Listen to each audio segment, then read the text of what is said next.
লেখক Napoleon hill বলছেন, যারা অতিরিক্ত চিন্তা ভাবনা করে আর যে কোনো ব্যাপারে অন্যের মতামতের উপরেই নির্ভর করে, তাদের সফল হওয়ার উদাহরণ পৃথিবীতে খুবই কম।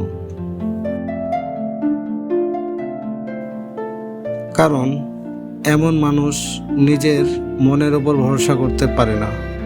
তারা যা করে সব কিছুই অন্যের কথাই প্রভাবিত হয়ে করে এবং তাদের ইচ্ছা থাকে কেবল সাধারণ ইচ্ছা, কখনোই অদম্য ইচ্ছা নয়।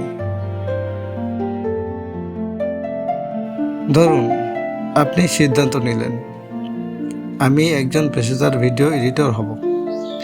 এখন কেউ বলল, না ভাই, ভিডিও এডিটিংয়ে ভবিষ্যৎ নাই।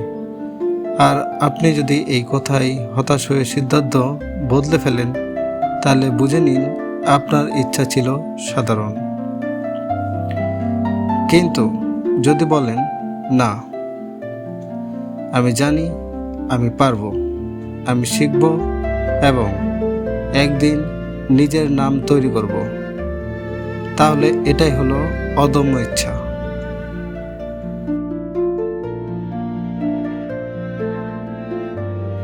যখনই কোনো ব্যাপারে সিদ্ধান্ত নেবেন, সেটা নিন নিজের বিবেক, যুক্তি আর আবেগের সম্মিলিত প্রয়াসে।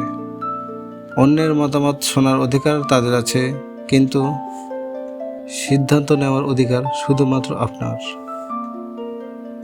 মনে রাখবেন, যারা বেশি ভাবতে ভাবতে সুযোগ হারায়, তারা পিছিয়ে পড়ে। আর যারা নিজের সিদ্ধান্তে দৃঢ় থাকে, তারাই সফল হয়।